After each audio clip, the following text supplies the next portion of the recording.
Okay, so hello everyone, and thank you for joining this evening talk, which was jointly organized by Young Seked and Young Istructee from the UK, along with our colleagues from Tianqi in the Netherlands. We have invited tonight three young, talented engineers who will combine different perspectives from industry and academia to talk to us about the induced seismicity at Groningen. But before I introduce our speakers, please let me go through a few housekeeping rules. Please can everyone keep their videos off and microphones on mute during the seminar. We will have a Q&A session after all four presentations, but please feel free to type your questions in the chat at any point. Please note that the seminar is being recorded and will be uploaded onto Seked's YouTube channel.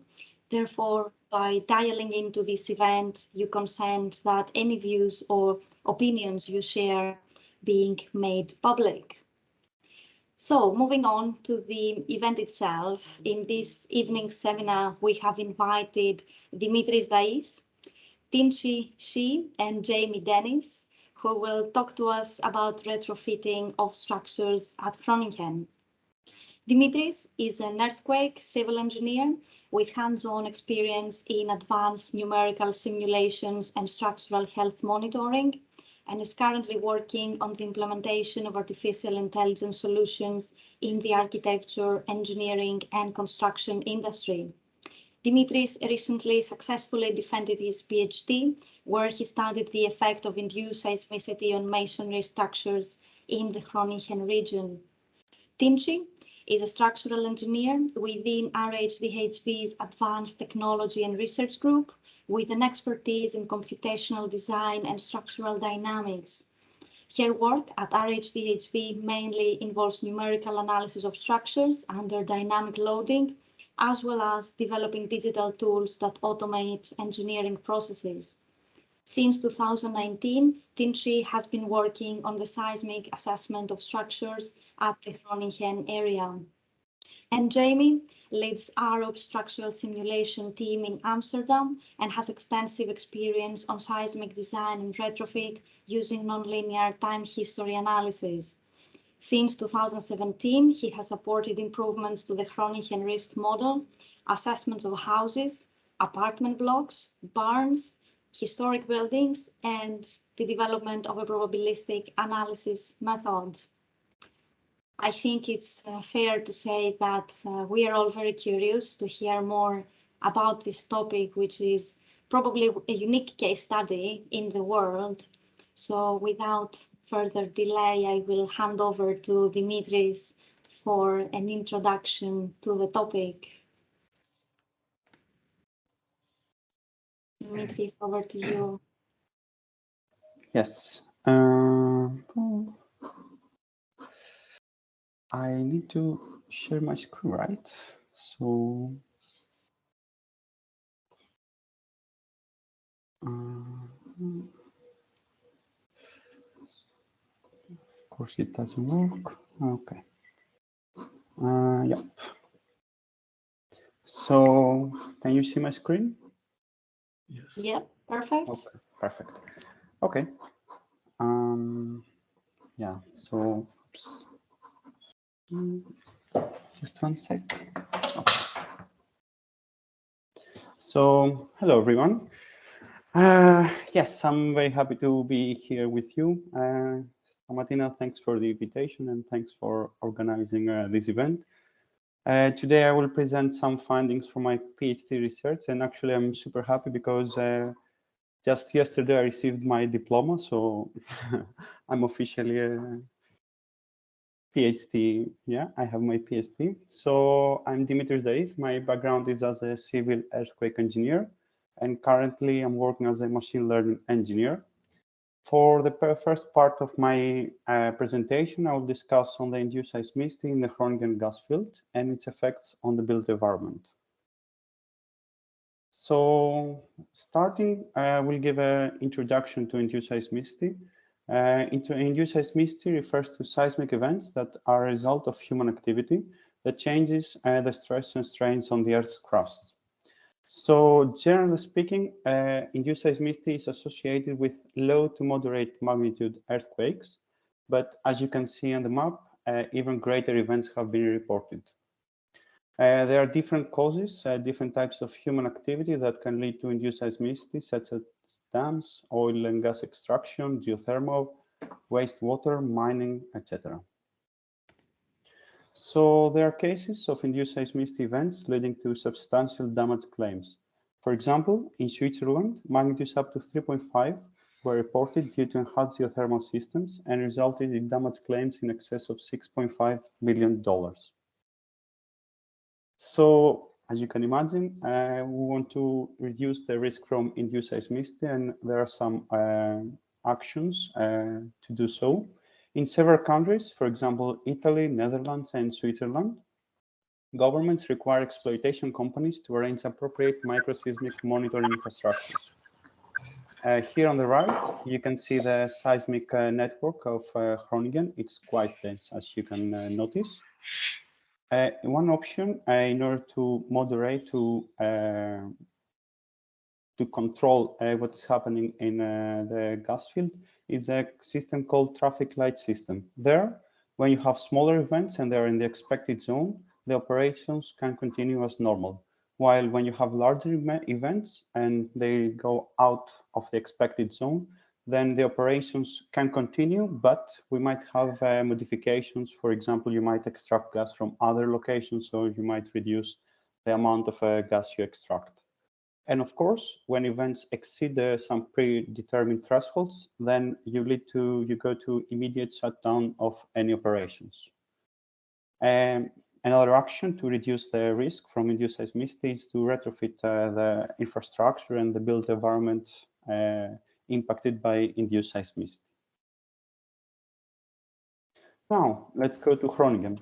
Groningen, in fact, is the largest gas field in Europe and the 10th in the world. There have been more than 300 earthquakes with max magnitude of 3.6 and maximum PGA of 0.11 G. In the last decade, there have been approximately 20 earthquakes with a magnitude greater than 1.5 per year. All this led to more than 80,000 damage claims, and the compensation costs have been more than 1 billion euros. Let's see a timeline of the Groningen gas field. So the exploration of the gas field started in 1963, and then we had 30 years almost without any seismicity. The first event was recorded in 1991, and then we had 12 years where we reached 5 events per year of magnitude greater than 1.5. Following this year, the number of events and magnitude started to increase, where we reached to 2012, which was the pivot moment, someone can say. We had the largest event of magnitude 3.6, and it was the moment that it was realized that damages from induced seismicity are possible. This, in fact, led to wide public unrest, and in 2014, there were the first decisions to limit gas production and finally shut down completely the gas field in the coming years. So now, when someone thinks of earthquake damage, I can imagine that probably like scenes like this come to mind. But yeah, these are very catastrophic scenarios. But of course, in Groningen, we're way far from this. And in fact, yeah, this is a reality in general in Groningen, where we have mostly, I would say, like small cracks around the buildings in different locations. But at the same time, we might have also more excessive damage. For example, this is from a farmhouse in the region. And as you can see, this column has tilted quite substantially. So this is a residential building. It's after the 2011 Christchurch earthquake of magnitude 6.2.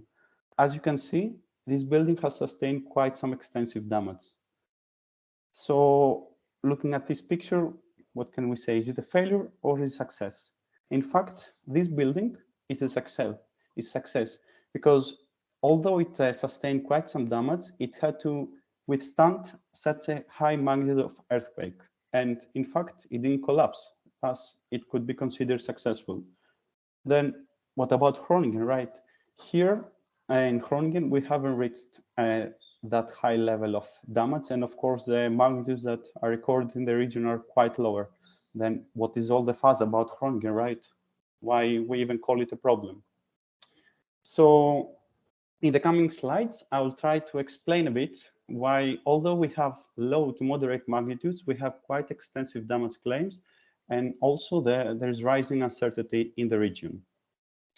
First of all, the value of properties has decreased quite drastically. As you can imagine, not many people want to buy a house in such a region, right? Also, there are safety issues. This means that people do not feel safe anymore. They don't feel comfortable with all these frequent earthquakes. And of course, there are liability issues. Since the events are not natural, when there are damage claims, someone has to pay. Moving on, the main building stock of the region comprises of 1 to 2 story unreinforced masonry structures. Of course, these structures are characterized by lack of any seismic design, since no seismic load was expected in the past. Cavity walls are quite common, and they are characterized by limited connection between the elements. There is low normal stresses on the load bearing and veneer walls, which leads to limited bearing capacity for horizontal loading. As you can see in the photos of typical examples of buildings in the region, there are unusually large openings, which in fact leads to high out-of-plane slenderness of the bearing walls. Moreover, resonance has been observed between the excitations and the structures, which makes the impact on the structures even greater. The region is characterized by poor soil conditions, with soft clay layers prevailing in the region. Since the induced earthquakes are shallow, limited area is affected, but this can lead to intensity even higher intensity values. And lastly, unlikely with most of the gas fields around the globe, Groningen is densely populated, which means that induced seismicity and these problems affect quite amount of people, also structures, a great amount of people. So some of the challenges that we have to face with induced seismicity in Groningen, since the earthquakes are of small magnitude, any signs of damage are not easily traceable. It is very difficult to identify the cause of any micro damages. We need quick and reliable crack monitoring of numerous structures in between the frequent events. Moreover, the effect of repetitive load due to frequent seismic events on damage evolution is unknown. There is only limited experimental research on the effect of low amplitude load on the development of light to moderate damage, which can lead to the formation of microcracks around the buildings. In order to address some of these challenges, the topic of my PhD was on the monitoring, modeling, and quantification of accumulation of damage on masonry structures due to recursive loads. And now let's go to the second part of my presentation, where I'll discuss on the structural assessment of light damage on a historical masonry structure due to induced seismicity. Here in the picture, you can see Fremlaborg. So it's a very nice, beautiful. In fact, it is the most emblematic historic structure in the Groningen region, or this is what I was told. So it was first built in the 1300s. Different construction stages followed.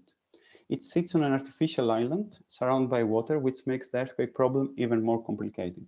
In fact, there were several damages in the past years.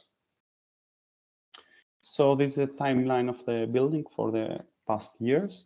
In fact, in 1972, there was a restoration, and here we have the recent seismic sequence, and where we had some damages during the years, and in particular, this is damages after the 2015 earthquake. A restoration followed after that earthquake, and then again, we had new cracks after the 2018 earthquake, and a new restoration phase took place. It was in 2017 that I first visited the structure.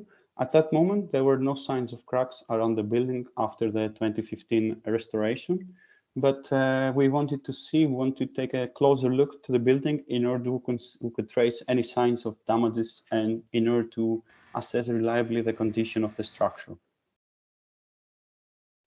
So as you can see at this level, there's a basement and there are some cracks, there's some detachment, and also even the stairs are not flat anymore. This gave us the impression that something is happening at the soil layer. There were probably some movements there that we need to take into consideration. Moreover, damages could be observed at the retaining wall at the perimeter of the structure. Here you can see some cracks. So this is a schematic representation of the structure. It's here the superstructure sitting on top of the soil layer, and in the perimeter we have the retaining walls. As you can imagine, in order to have a reliable assessment of the condition of the structure, we need to account the whole system as one. We cannot just focus on the building and neglect the effect of the soil layer. As next step, we had the characterization of the materials. Firstly, we did some compression tests on clay bricks. Also, the wooden floors were inspected, and we realized that they had only poor connections, which couldn't provide any diaphragmatic action. We performed ambient vibration measurements, and the dynamic properties of the structure were calculated. In fact, the obtained modulus of elasticity was only 1 gigapascal, which is quite low. For example, from experiments on modern structures, the Young modulus would be 4.5 gigapascal or higher. The tower of the structure is not originally connected to the substructure. This was verified from the ambient vibration measurements as well as from visual inspections. Here you can see that the tower sits only on 2 walls under the tower. Also, we had boreholes in order to extract the CPT values and obtain the soil properties around the building. Since 2018, the building is under continuous monitoring. We monitor different data, different measurements using different sensors. In particular, we have tilt meter, accelerometers, crack meters. Also, we monitor the environmental conditions such as temperature, rain rate, and water table level. So this is the plan of the structure, and here you can see these are the cracks, the small cracks that appeared after the 2018 earthquake. And of course, after the new cracks appearing, we had the question, what was the cause of the damage? In order to be able to reply to this, to respond to this question, we took a look of our data, of our measurements from monitoring. Here, there's a comparison of the accelerations from the earthquake in 2018 and in 2019. While in the second one, we had greater accelerations, no damage was recorded.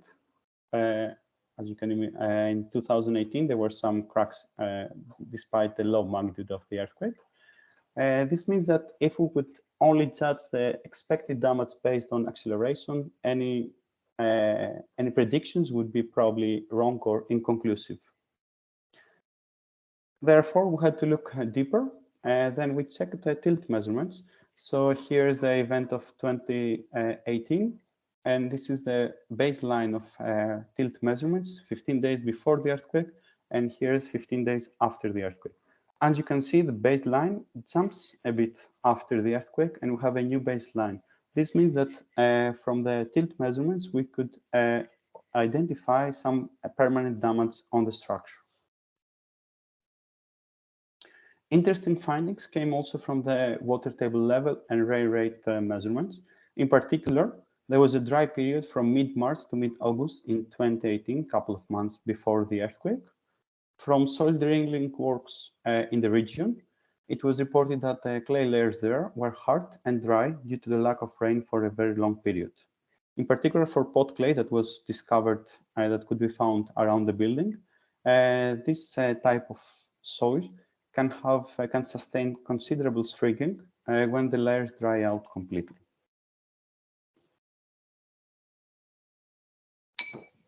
Based on all these findings and measurements and data, we came up with 2 loading scenarios. We considered subsidence at this part of the building, at this wing, and then followed by a horizontal earthquake load. And here are the results. As you can see on this side of the structure, where we have combination of subsidence and earthquake, we can see regions of concentration of high stresses, which means that damages and cracks are quite possible. While on the other hand, at the other side of the building where we have only earthquake, these stresses are quite lower and most probably no damage would be expected. And then let's go back to our initial question. What is the cause of the damage? Is it soft soils? Is it subsidence? Is it pre-damage on masonry structures, or is it the earthquakes? So as you can imagine, it's not a very easy question, but based on the data we have, we can confidently say that Fremlaborg, the monument, underwent 2 restorations in the last 5 years, while the one before was in the 1970s. If it wasn't for the earthquakes, a restoration would be probably necessary every 50 years. This quote is from the people responsible for the maintenance of the building, of the monument. About 5 years ago, it began to dawn on us when our staff said, the building is suddenly aging very quickly. And actually, this is how the monument experienced the effect of induced seismicity. You can have cracks propagating at a faster pace than someone would expect from a typical normal aging of the structure. So here we have some the main findings from the research around Fremlaborg. So in order to reliably identify the cause of damage, different types of measurements were considered. Based on the different loading scenarios examined, in-play cracks at the building would normally not be expected during small induced earthquakes happening in Groningen. The soil effects may superimpose with earthquake effects, eventually causing small cracks and damages. As you can imagine, it's not possible to monitor all the structure in the region with sensors. Cracks provide a clear manifestation of the inflicted damage on a structure, and therefore, crack monitor is deemed beneficial on a periodic basis to capture any damage propagation. As a result, there is a need for a reliable, low-cost method of monitoring cracks. In order to answer to this challenge, for my PhD, I developed an artificial intelligence solution to automatically detect cracks for masonry surfaces. So the input is images from the structures, and the output is a 3D model of the structure with any detected cracks automatically registered in this 3D model. And with this, I would like to finish my presentation and thank you very much for your attention. Many thanks, Dimitris, for both presentations. Just to put things into context, we asked Dimitris to compress all the work that he did for his PhD so that he could give us a 15-minute presentation focusing on the introduction of the problem for anyone who is not familiar. So many thank you for delivering both presentations. Just a reminder for our audience, you can type your questions in the chat at any point. We will address them all at the end. And without any further delay, I will hand over to Tianqi. Yes, thank you, Tina. And thank you, Dimitri, for the nice presentation. It's quite impressive, although it's maybe hint of our research work. Let me share my screen first. Moment.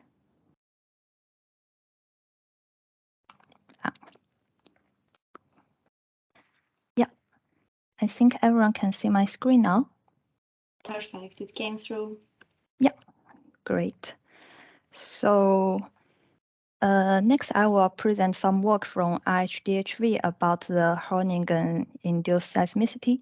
The title of this presentation will be the impact of advanced numerical analysis on the seismic assessments and retrofitting design.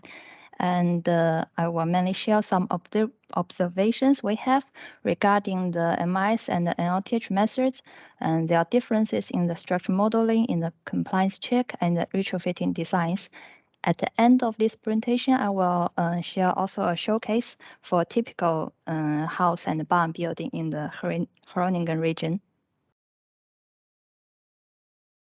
Then we can go to the next slides. Yeah, I will first have a short introduction about our group, because that probably also hints why we are doing this work for Groningen. I'm from the Advanced Technology and Research Group in HaskoningDHV. As a group, we focus on using the structure analysis and advanced technologies to ensure the structure comfort and the safety.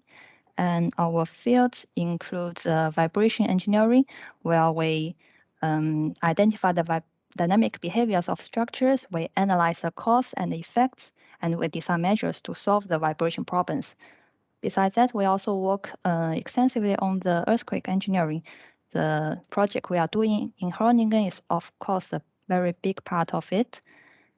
And rather than these two parts, we have also experts in the blast and impact engineering, in the forensic engineering, wind and fluid engineering, and lastly, some innovation work we also do for the structure designs. On the right of slides, I put the website of our group. Then with a link on it, you can see a lot of project examples there, and as well as these white papers. And now let's look into today's main topic, the VIA project we are working on for the Groningen induced seismicity. First, some background. VIA is a cooperation between Royal HaskoningDHV and the South Midbau, and together we get the assignment to assess and retrofit buildings in Groningen area to protect them against earthquakes.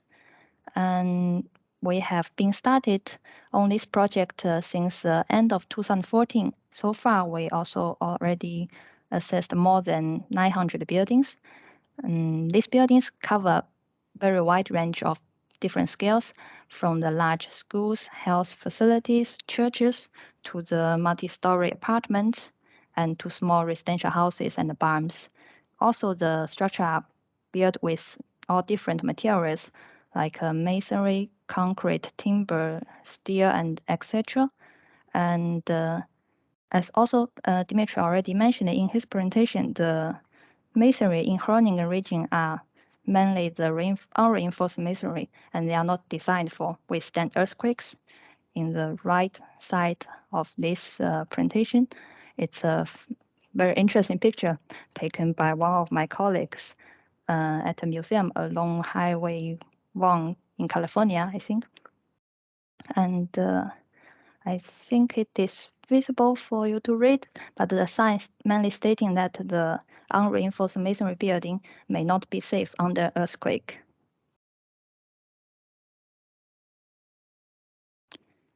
And we go to the next slide. To assess the seismic capacity of the buildings, we have been using several different analysis methods. I have listed the main methods on this slide, and we can look from the bottom axis, from left to right, the analysis time and complexity increases. So the simplest method we are doing is what we call the Slama Method. That stands for the simple lateral mechanism analysis. It is a simple nonlinear method suitable for the unreinforced masonry and for low-rise buildings with either rigid or flexible floors. Then secondly, we have the MIS analysis, so the model response spectral analysis. It is a method that is suitable for all types of structures, and it's also a very widely used method in the field for determining the seismic capacities. Then we have the nonlinear pushover analysis. The method is also a quite common procedure to assess the incline seismic behavior of buildings, but with regular configuration. And also the method is mainly used for concrete and unreinforced masonry structures. Then at the very end of the axis, the most complex, we have the NLTH method, the nonlinear time history analysis. It is a method that is suitable for all, sorry, this is jumping too fast.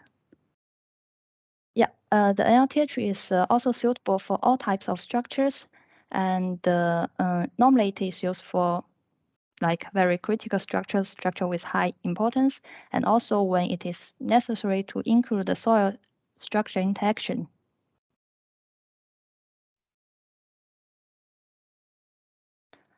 And we have talked about all the analysis methods, and the choice of applying different analysis methods are related to many aspects in the project. And as we have discussed in the previous slides, both MIS and LTH are suitable for any structure complexities.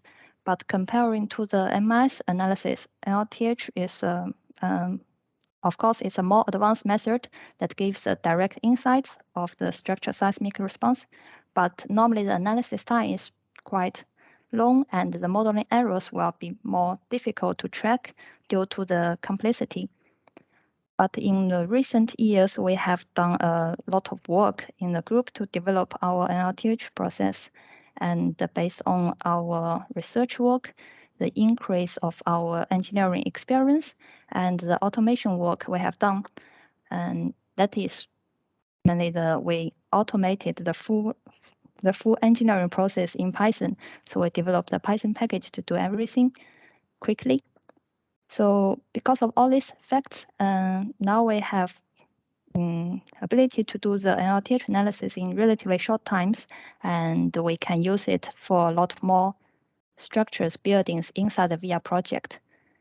And the last to mention is, of course, the software support and the increase of the server capacities also makes it possible and helped.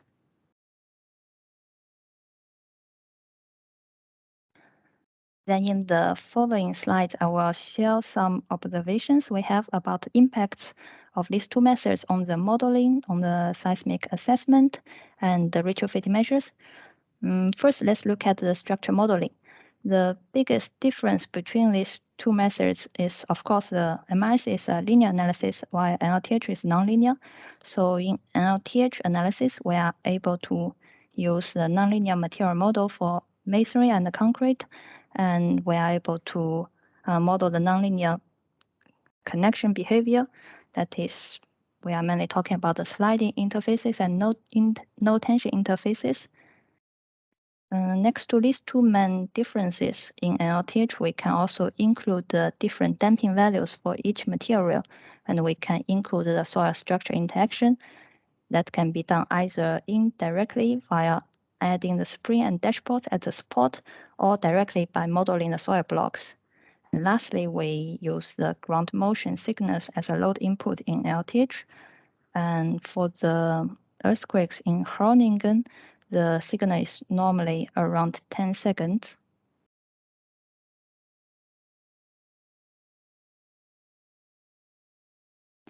And about the result interpretation and compliance check, here a big difference lies in the masonry compliance check. In MIS, the results need to be processed further for the masonry implant check. So that's, in other words, we get the seismic demand from the MIS results in terms of the distributed shear forces, and we need to calculate the implant seismic capacity of each masonry pier analytically, and after that we can do a compliance check. Also, we need to do a separate check for the masonry out of plan using the nonlinear kinematic analysis. While in NLTH analysis, the result interpretation is much more direct, and the compliance check is a simple procedure. We look at the direct outputs for the masonry in-plan and out-of-plan displacements, and we check if the maximum displacement exceeds the limits as described in the NPR 9998. This is a Dutch guideline that is used for the seismic resistance design.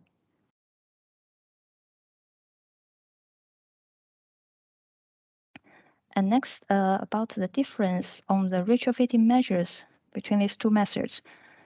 Here, I would like to first mention that we use the GMC tool, as you can see in the subtitle here also. For the determining retrofitting measures, GMC is a web tool which standardizes the measure groups and possible measures for each group. It includes the geometry details, the engineering aspects, so the capacity of each measures, and the construction methods and the cost for each measure. It is developed by quite a lot of engineers together in the Netherlands, and it's available for all engineer companies that is working in Groningen project. So generally speaking, we observe large difference in the amount of retrofitting measures between these two analyses, and that is mainly in terms of the coupling measures in the masonry in-plan measures and in the foundation measures. And this is mainly due to the possibility that we could include the nonlinear behaviors in NLTH, and the by natural NLTH is a less conservative method.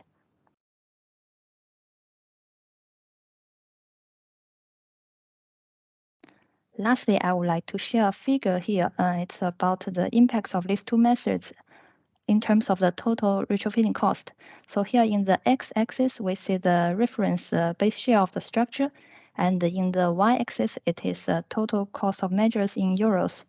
So from this figure, we can see the retrofitting cost from MIS is always higher than the one from NLTH, and also for larger reference base share. So for building with larger size or with higher seismic intensity, we see the difference in the retrofit measures also get larger.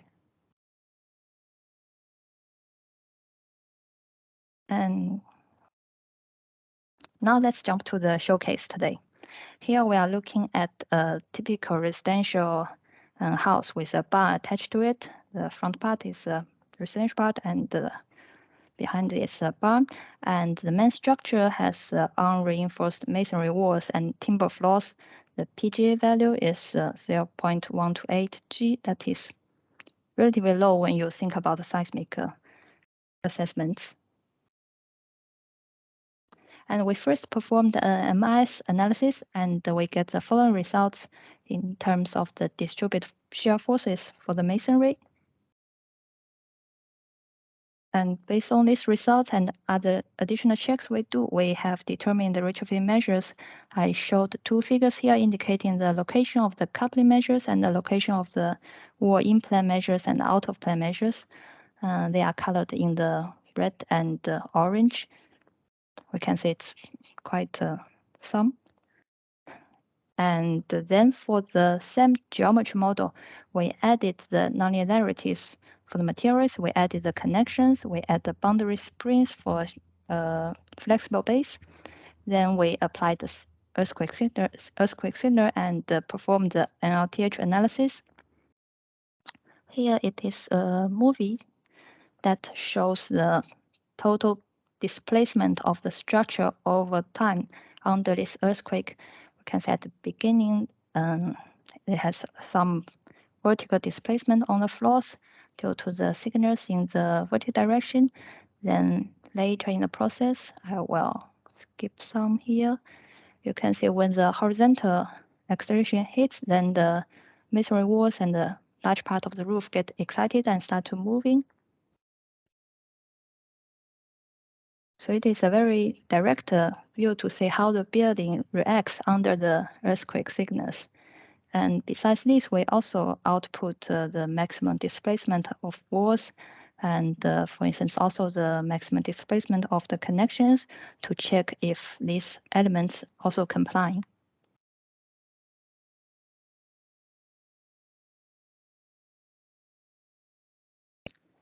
Then based on the NLTH results, we can see that the only retrofitting measure we need to do is along this red line for a connection. And here I have listed amount of retrofitting measures for this building.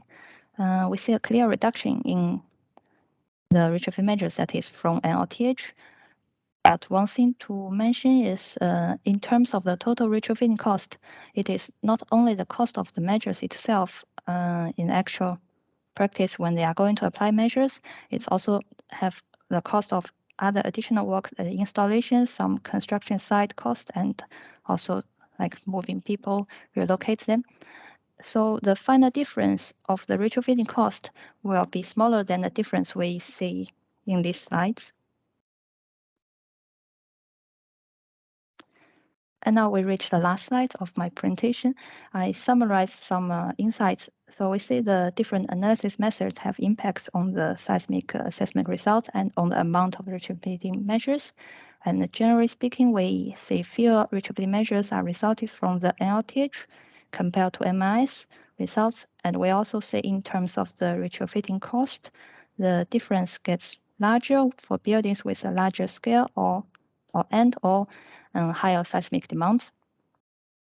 And lastly, I would like to mention that the digitalization in the engineering process also helped us a lot to enable us to use the advanced numerical analysis in the assessment of normal structures.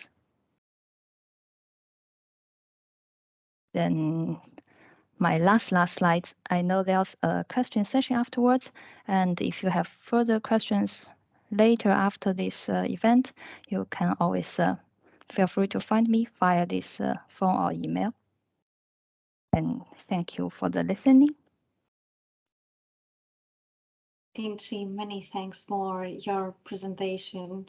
I think you covered many different ways of analysis, and I'm sure the audience appreciated that a lot. I really like the figures with the costs as well, but we will discuss that at the Q&A. So without further delay, I'll give Jamie the floor for his presentation. Up to you, Jamie. Great, thank you, Tina. Hi, everyone.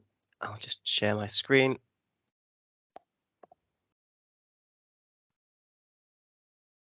Okay, can I just check that you're seeing my first slide there with ARUP at the top? Yep, came through, yeah. Okay, perfect, thank you. Okay, hi, everyone.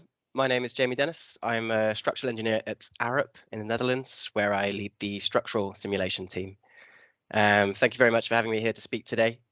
Actually, I think this is probably the last young members event that I can participate in as an actual young member myself before I'm too old. So great to be able to finish off with the presentation and enjoy the last of that young member status while I can. My presentation today is going to cover fragility functions for unreinforced masonry building typologies with explicit collapse prediction.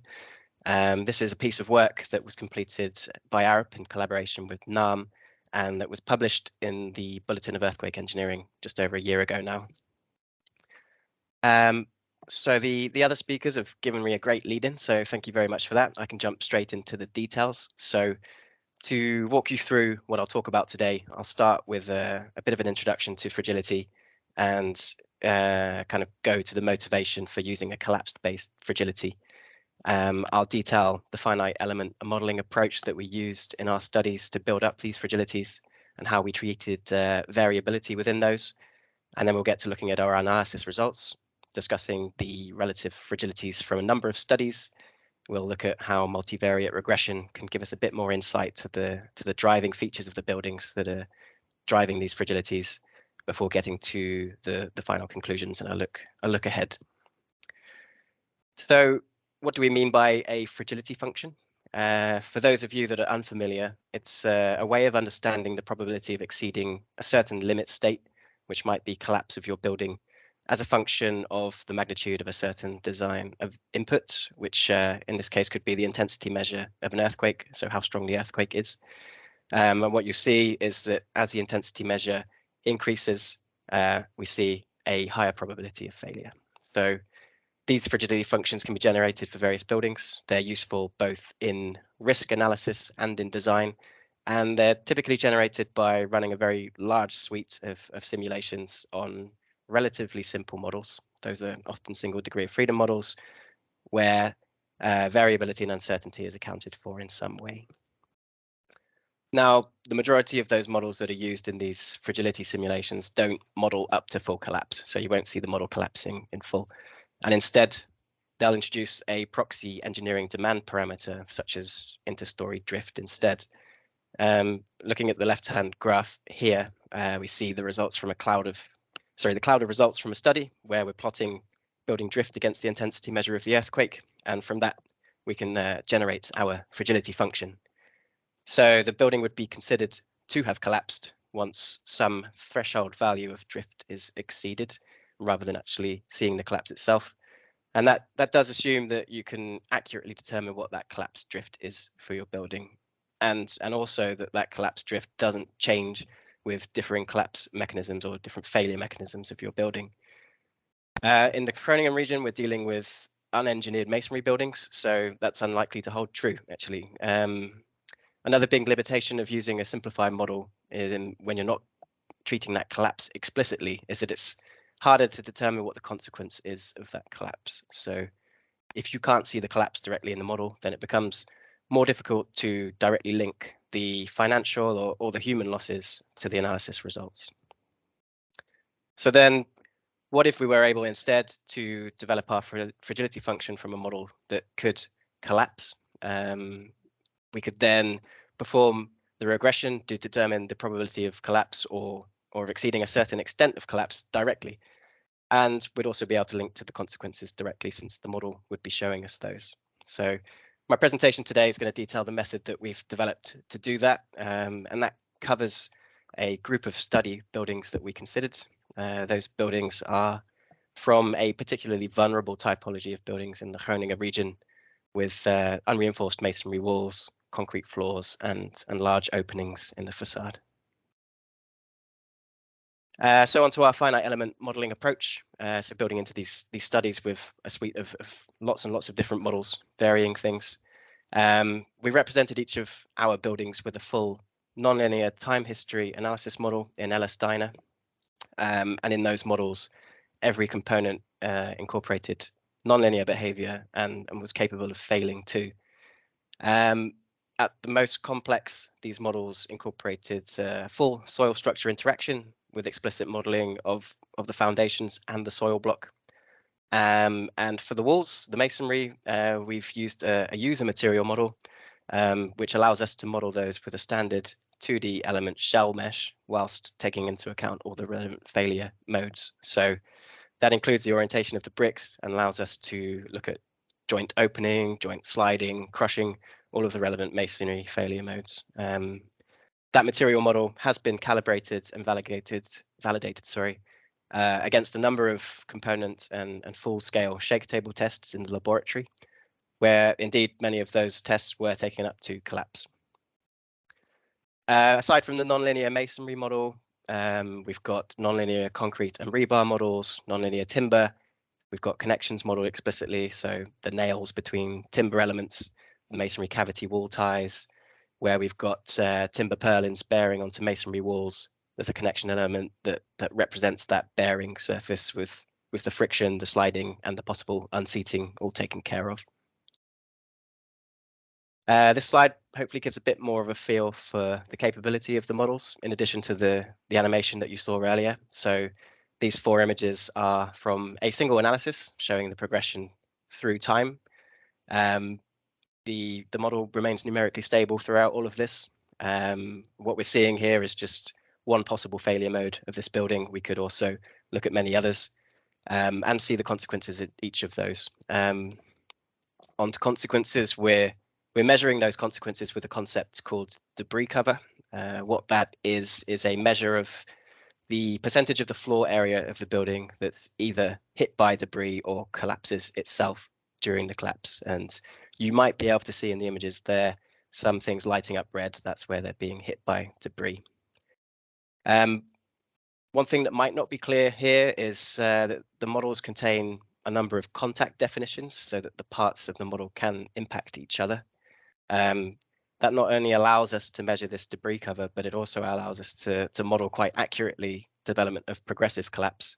So, for example, if a wall of the building was to fall and impact the floor below it, the floor would feel that impact and then may go on to fail itself. So if we're doing a big batch of fragility analysis like this, running lots of models with varying properties, we need to consider all of the sources of variability and uncertainty that apply to those models. With our full building LS-DYNA models, we're able to account directly for a lot of the variability by varying properties of materials and structural details from analysis to analysis. We varied a wide range of those properties, from the masonry material properties to the types of foundations to the friction values on connections. We varied the extent of the mortar fill between the bricks and the extent of the interlocking of bricks at the corner of the buildings. And actually, we determined the variation of these parameters from real data itself in quite a lot of cases. So we were quite lucky that one of our case buildings, though we had a lot of data for that. So the building was actually demolished at one point, and during the demolition, lots of data was taken, and a number of in situ and lab tests were done on materials and components, giving us data on both the properties, but how those varied, which we could build into our models. We're also accounting for spatial variation in the models here. So you can see that kind of colored patchwork pattern on the building model there. That allows us to have differing properties for adjacent regions of the same masonry wall, for example. And that pattern itself is also a variable into the pot. So we can vary that pattern and the properties attached to each patch of the pattern from analysis to analysis. Where we did SSI analysis, we could switch in and out different soil blocks to vary those, switch in and out different foundation types and different foundation properties. And we had a set of 100 hazard consistent ground motions that we were using for this, which were conditioned on a couple of values of spectral acceleration. Of course, if you're looking at just one building, those kind of variations are great, but we were looking at building up a fragility function for a full typology, so a group of similar but still slightly different buildings. So to begin to represent the full typology, we need to incorporate variability that goes beyond what you'd expect to find within a single building to variations that could be present across the full typology. So this slide goes some way to showing you some of those. On the left there, looking at window opening percentage, so varying that parametrically in the model by changing the size of the window openings there. In the middle there, we were able to vary the roof type and height, so not only between iterations of the model varying the height, the pitch of the roof, but also switching in and out whether that roof was modeled with a kind of plank type configuration or a sheeting diaphragm type construction. And on the right there, we were also able to include or omit the internal load bearing walls from some of the buildings. So they were known to be present in some buildings, but not in others. And of course, it's not too easy to include all of the variations that might be present across a typology within one single building model. So instead of doing things just in one building model, we actually incorporated another 4 buildings from the wider typology into the pot, into the study. That brought in a wider but still representative mix of structural layouts, material types, floor systems, and more. And within each of these buildings, we were able to vary all of the properties that we've seen varying in a single building model too. So we had quite a lot of variation going on there. So more than 100 variables in total. So we chose a Latin hypercube sampling approach to sample that probability space and build up our big suite of simulations. That allowed us to be quite efficient and meant that we didn't have to run every single combination of variables that we could. We were able to include both continuous and discretely distributed parameters, and we could also handle correlations between them. So that meant we weren't going to end up with any non-physical or unsensible combinations of properties between things. We were sampling at 2 levels, first within the typology and then within buildings. And with a bit of testing, we were able to determine that we needed around 600 runs to give us a stable fragility function for this work. We built things up in phases. That not only gave us some kind of helpful milestones along the way as we increased the complexity, but also gave us that window in to see the relative changes to the fragility as we brought in each of these levels of variability and complexity. So starting on the left there, the first phase where we've got our deterministic building model and we're just varying the earthquakes, then moving to part 2 where we bring in the building variation relevant to just within one building with the spatial variation too. And then finally, we bring in the final 2 phases, 3 and 4. That's the variation that we'd expect to see across the full typology. So that's where we've got our geometric variations, but also all of the other buildings brought into the mix too. It's worth noting that in a previous study that was published in another paper before, we had separated out the variability due to spatial variability and soil structure interaction, but we found that those weren't too influential, so I won't go into the details of those today. So that brings us on to the results. So let's take a look at those. If you look to the plot at the top right there, we see the three fragility curves covering those phases of the work. Let's start with the blue curve. So that's the deterministic building, where we're just varying the earthquake intensity. Now, to understand what changes to these curves mean, we can consider that if these curves were to move to the left or the right, then the fragility is changing. If we move to the left, we would see that for an earthquake of lower intensity, we have a higher probability of collapse. So our fragility is increasing, the building is becoming weaker. And conversely, moving to the right, we would see a lower fragility, a stronger building. We can see that kind of change happening between the blue and red curves there. So the red curve is to the left of the blue curve there. So when we bring in that within building variation, we see a move to a higher fragility. Now, we asked ourselves why we saw that, and we think there are two main reasons for that. One is if you consider that for our baseline model, we take kind of each thing that we're varying and we start with a kind of average setting for those. Once we bring in the variability, of course, we need to bring in settings that would be considered both stronger and weaker than that too. And we're doing that for many, many variables. So we can think of things like a long chain where we're changing the strength of some of those links, making some of them stronger and making some of them weaker. And of course, if we're including weaker links into that chain, then we might expect to see more failures overall, even though the chain might be on average as strong as it was before. Another reason is that, of course, bringing in variability for some things will inevitably mean that we're making things weaker overall. It's not possible for every case to keep things balanced, and by bringing in the variability, you generally make things weaker. So, for example, if the baseline model started with uncorroded wall ties, for example, and we wanted to vary that, then we bring in the corroded wall ties, and on average, make things a little bit weaker. So then moving from the red curve to the green curve, so this is where we go from within building variability to within typology variability, so across the group of buildings. Here we see that not only does the curve move a little bit to the right, so less fragile, but it's flattening out a lot. We see that increased dispersion, which is a high indicator of the increased variability in the result there. The reason for some of these changes is that we've got actually across the wider typology a higher average for many of the properties than we saw within that first study building. And the increased dispersion is simply a result of the fact that once you have more buildings there, you of course have more variations and more variability. We can take a look at that in a little bit more detail. So here you see on the left, we've separated out those fragilities per building that was included into the pot.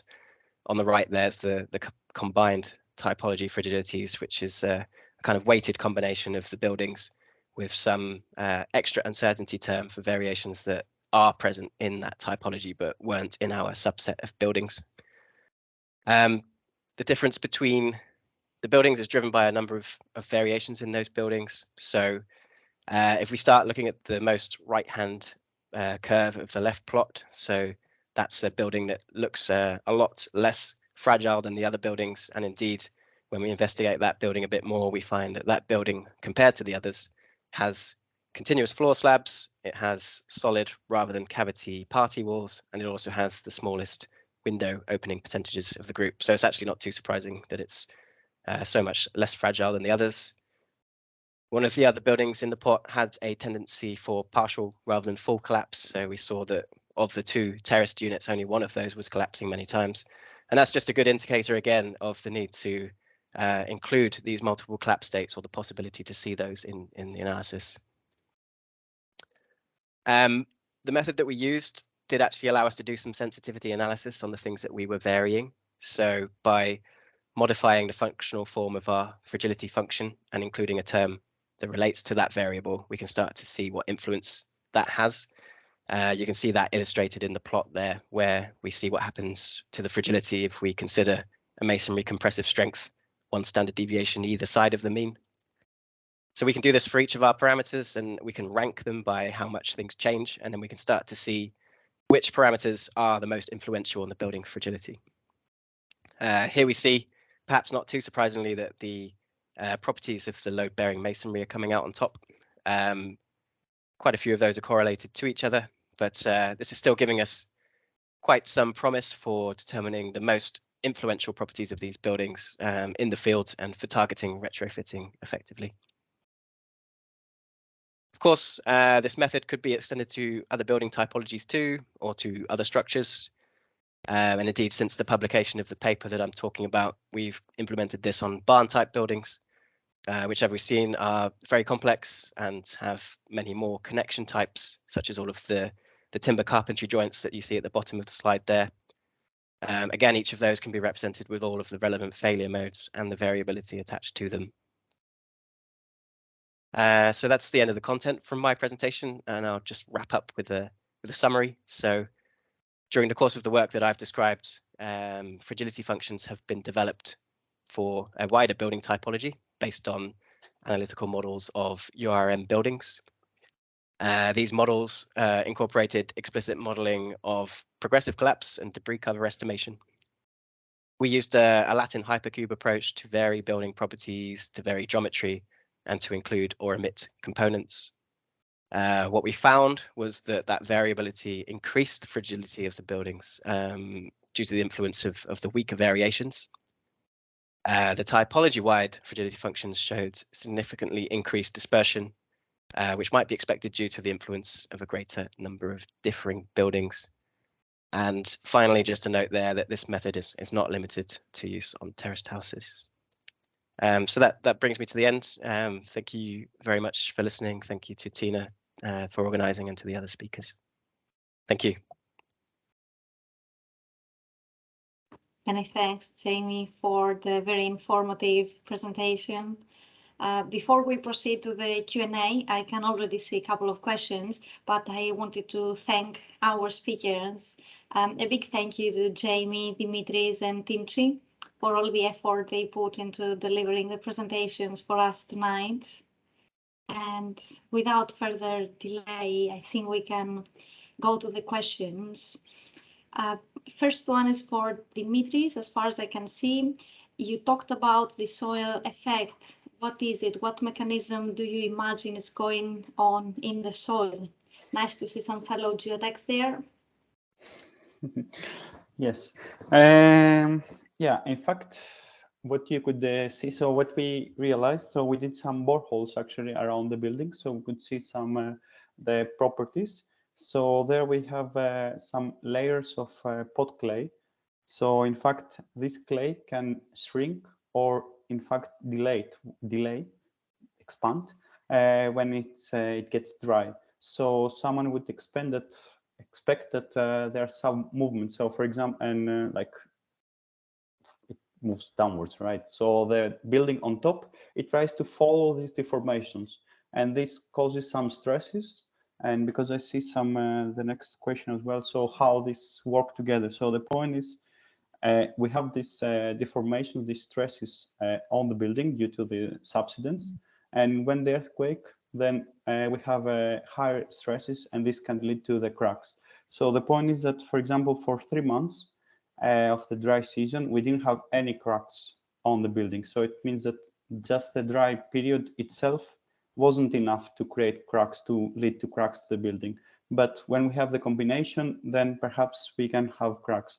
So while in the next year that we had like, I think it was the accelerations were 5 or 10 times greater, we didn't see any cracks. So it seems that these earthquakes are not quite strong, but when there's a combination between settlements, there's some, yeah, this perhaps due to the soil conditions, due to like some dry seasons, or even some movements due to the previous earthquakes, then this can lead to some more damage even for very low accelerations. Okay. Just to tell our audience that now that we finished with the presentations, you can also raise your hand. You can find that option at the top of the Teams screen, and then you can unmute yourself to ask a question if that's easier for you. Next question is from Professor Georgopoulos. Dimitris, good presentation. In your PhD, did you develop a method where cracks were monitored by machines such as scanners on drones or satellite images? Yeah, so the point is that in the literature there has been some methods to detect cracks from other types of materials such as concrete or asphalt, but almost nothing. There was no research for masonry. So it was the first research for this. So what we did, we gathered photos. It was mostly from DSLR cameras, like I was going around buildings and taking photos either with my phone or with a camera, or from the internet. And then we trained an artificial intelligence model to detect these cracks automatically when it would see new cracks, new photos from other buildings. So of course, this solution can be used when you collect data from different sources, such as drones, or it can be satellite images, I can imagine. Next question for you, Dimitris, again. How do you assign the damage in the analysis model? Also, what kind of analysis do you use to analyze the structure? Yeah, so for this particular case, we use the model was in Abacus. So we use the concrete damage plasticity already implemented in Abacus. So you have damage in tension and compression. So the stress you would see there mostly tensile, there were tensile stresses. So when you have high stress, you would expect the formation of cracks. This was a nonlinear model. Yeah. So did I apply? Yes. So the load was applied. So first we had the slab right under the building. So we let it set. So and then the building would follow this pattern like as falling like replicating subsidence, and then would apply horizontal load pseudostatic in a pseudostatic way. Perfect. Next one is a bit more detailed. So firstly, it says congratulations on your graduation. Thank you for sharing the interesting topics. Yeah, so actually I was replying to this Yeah, it covers both with the previous one. So is the issue with the magnitude of the acceleration? If there is any supplementary question of that, happy to raise it. One question from me, Dimitris, if I'm allowed to. What was the reaction of the locals when you approached asking to inspect their properties? How did they react? Because Netherlands is not traditionally an earthquake-prone country. So what was the level of education of the locals and how did they react to research? So, yeah. So the point is, yeah, so we have different realities. So I think, for example, this is a monument. They're also like, for example, for the residential building. So the point is, as I said in the presentation, this problem has been, yeah, it's quite, yeah, let's say severe since 2012 when we had the Hanzehogeschool earthquake, when it was realized that, okay, damage can take place due to earthquakes. So in this, I think this frustration of the people piles up for this 10 years or so. So, and also there has been like some different phases of assessment for similar structure also because the code changed in this period. So sometimes you would have like more assessments of the structure. So I think we reached to a point when it was 2017 that people already knew some things, but I would say they were more like frustrated than educated, I would say, because they would, they would get like, usually they would have a pile of different assessments because then every year also like with, as I said, with NPR changing, then you have different codes, etc. You had different results and this would lead to some frustration. So for example, for this monument, we had the chance to do the research for 2 years without being, disturbed. So we were able to deliver some nice results and I think they were happy that they could confidently say that, okay, you see this, there's something happening in the structure, there are some cracks and it's not just because the structure is aging, it's because of some external causes and it can be due to the earthquakes. So did they reply to your question? Thanks for the response. Next question is for Tianqi. But I think Jamie can provide some input as well. Tianqi, don't you think that with the reduction of seismic hazard will reduce the need for advanced analysis such as nonlinear time history in plane failure is less and less an issue, and OOP can be dealt with easy and fast with NPR? Yeah, it's actually a nice question. The same question also comes across to our mind while we are doing this project, since the the close down of the gas extraction in Groningen, we see the seismic intensity really reduce a lot, and that's also we started to look at evaluate what is the really best method, analysis method in the practice that we can deliver like fast and reliable engineering to the residents in Groningen area. And the showcase I showed in the previous presentation is actually we did it in a step-by-step approach. So we first do a MIS to say if the total cost of measure, but then of course its amount of measure is within a limit. If yes, then it will just be a fast approach. Then it will be executed and go to further steps. And if not, we go to the NLTH to do a more kind of detailed design for it. And as we saw in that showcase and some similar cases in the same bench we see more, we see a quite reduction in terms of the measures when we switch the method. But of course, I also agree that the measures or the damage we saw a lot from the masonry parts, the masonry in-plan, out-plan from the MIS result, while they are not exist in the LTH result. So in the practice, we also have approaches that we do a cut of the building. We assess the residential part, which is mainly a lot of masonry walls inside with an LTH approach, and the barn part, probably a lot of timber structures inside with an MIS approach. But that, of course, requires some, like the building has some conditions that we can do a well cut off and still not mess up with the loading. Jamie, would you like to add something? Yeah, thank you, and thanks for the question, Yup. It's one we hear quite often. It's a good question. I think it comes down to a few things. One is that it's often shown that you, as Tianqi said, have fewer retrofits or a lower cost of retrofit if you do a more sophisticated analysis. You can often show that some retrofits are not required, and indeed some of the more simplified analysis methods assume a certain level of retrofits are there. You need those to qualify the assumptions of the analysis method.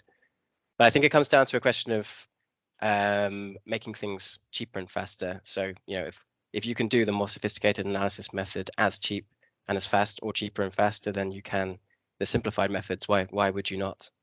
And of course, I think even as things lower, there will also always be some kind of very important buildings or protected buildings that you might want to look at with a sophisticated analysis method either way. So I think there is still some time for nonlinear time history analysis, despite the lowering of the hazard. Yeah. Okay, thanks, Jamie. Next question, I assume it is for Tianqi as well. How did you include the nonlinearity in the material models? Yeah, when I talked about the nonlinearity before, I'm mainly referring to the masonry because we are dealing with a lot of unreinforced masonry structures in Groningen. And for that part, we do a lot of analysis in Dais, and they have a built-in engineering masonry model that is orthotropic nonlinear masonry model that is developed and by the TU Delft and Dais together. And there have been a lot of research done on the material properties of that model, and it is also approved with Dutch guidelines, so we are applying that in our practice. And in terms of the nonlinear connections, if that is also part of the question, I talked about the sliding interfaces and like no tension interfaces.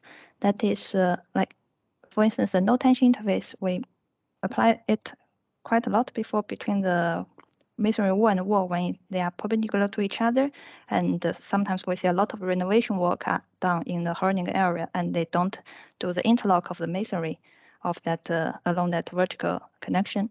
Then we have a no tension interface in that case to only allow compression but not tension between these two walls.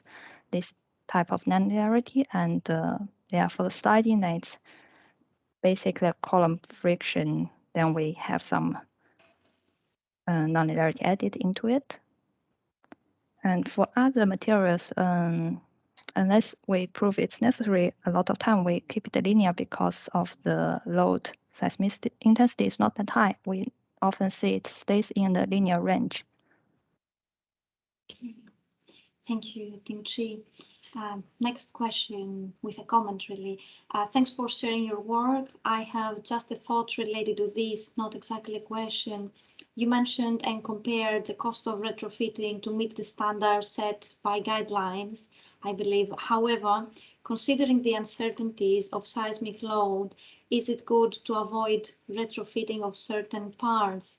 Like you saw, no retrofitting is required for OOP if we use NDH analysis. When we are dealing with several uncertainties, load and capacity both sides, is it better to present in different state of safety probability? Yeah, maybe first to the first question, is it good to avoid the retrofitting of certain parts? I would not say we are avoiding the retrofitting of the certain parts. It's the result from the analysis that in the NLTH part, then we don't say the OOP is required. And about the uncertainty, of course, it's every analysis brought in uncertainties. And in terms of the NLTH analysis we are doing, we don't do one earthquake signal over the analysis of the building. Sorry, and actually, according to NPR requirement, you need to either perform 7 earthquake signals or 11 earthquake signals. They give you a different factor to count for this load uncertainty in the structure.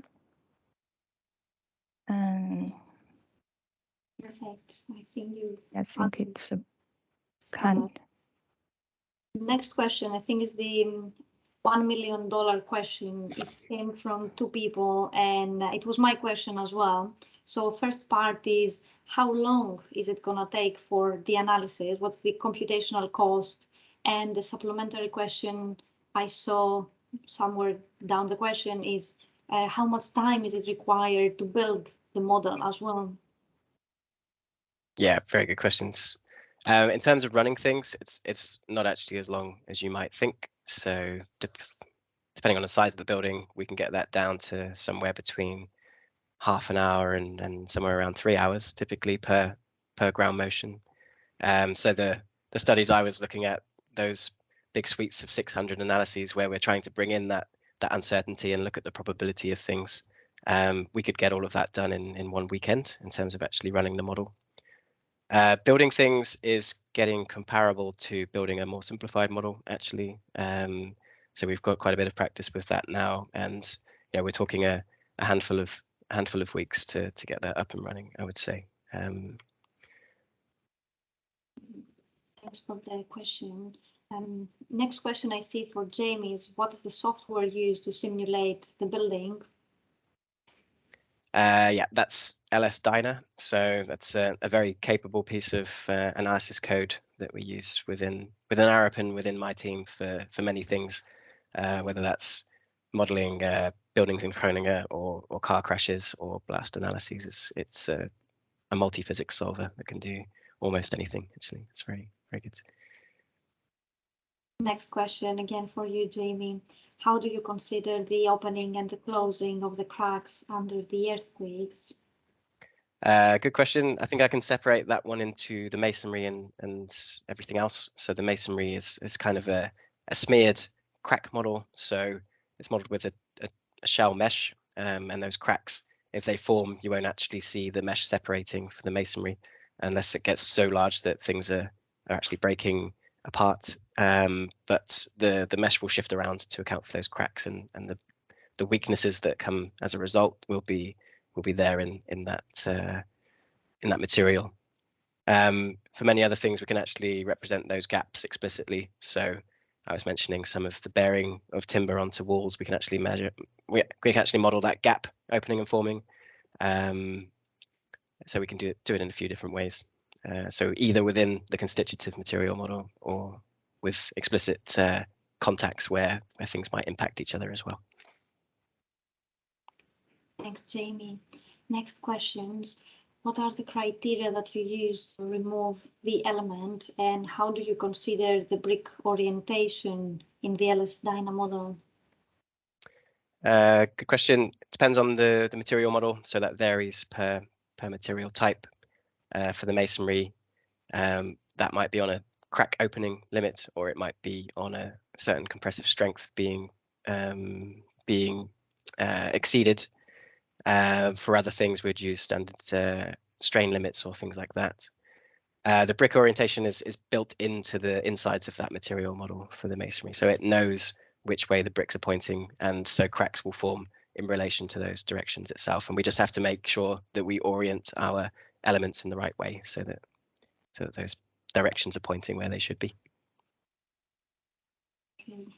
I see two comments. One comes from the Tianqi engineers that thanks all our speakers for delivering the nice presentations. So definitely, thanks for raising that, and thank you for the support that we received from Tianqi to make this event happen.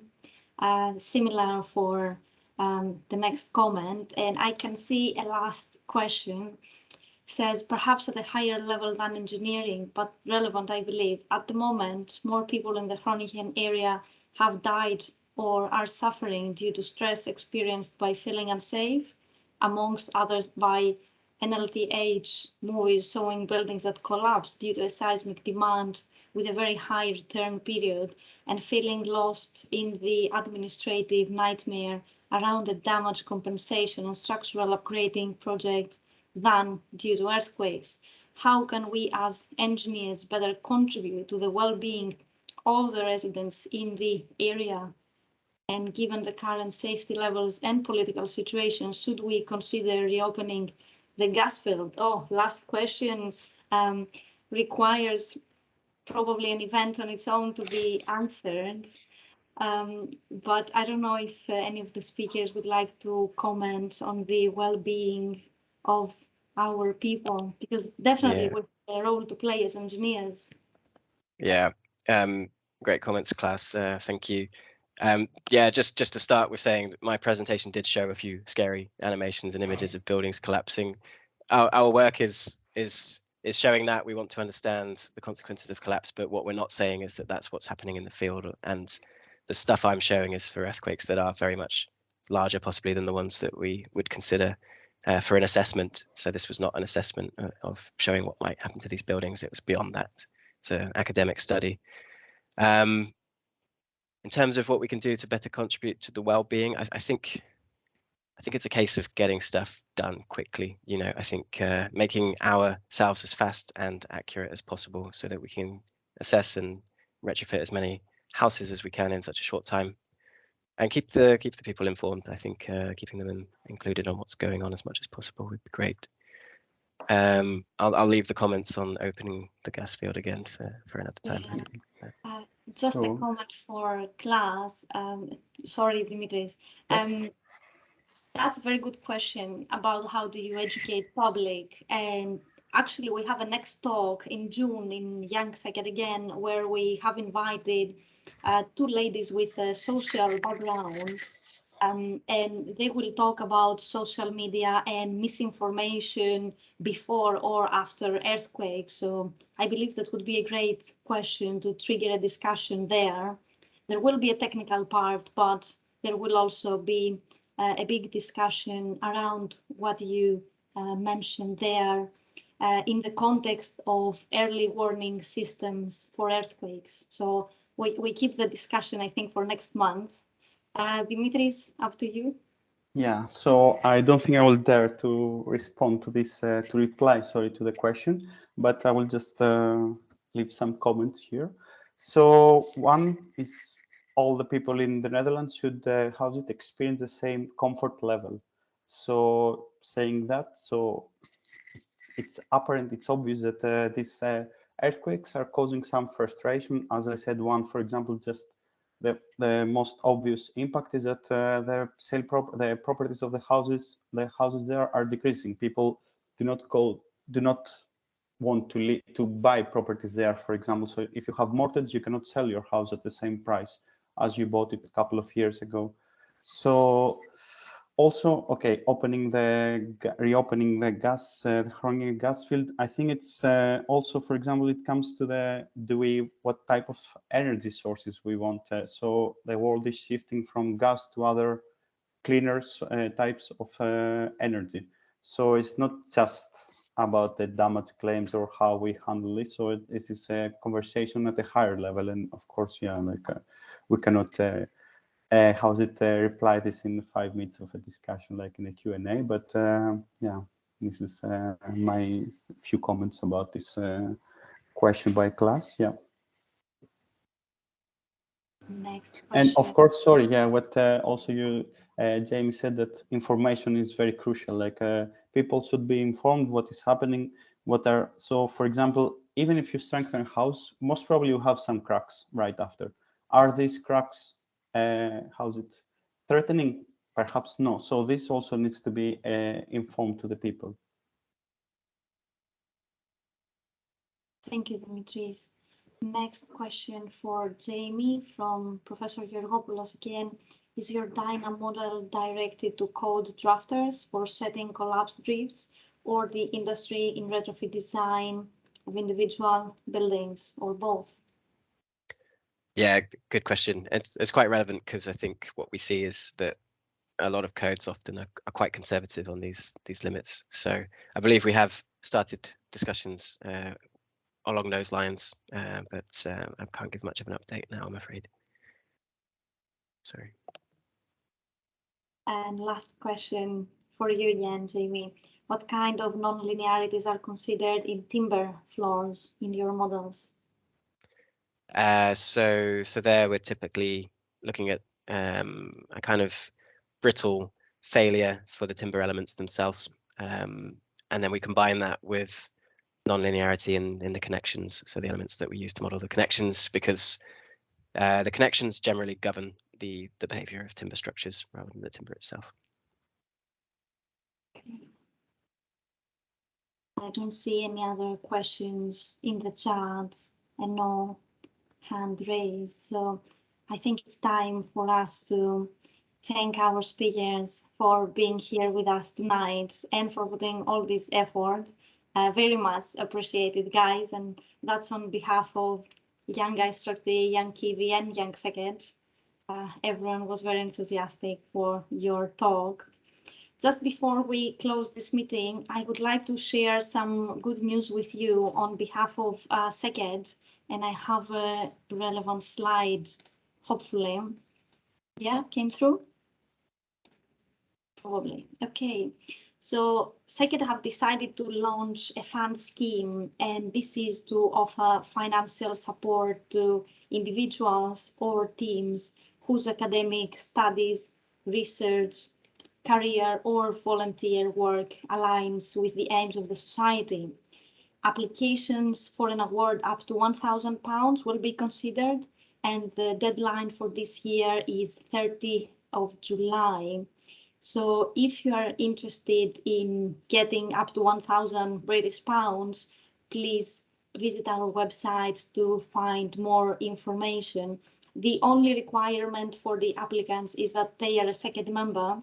And please note that membership is free for students. So we really look forward to receiving some good applications. I think that was all for tonight.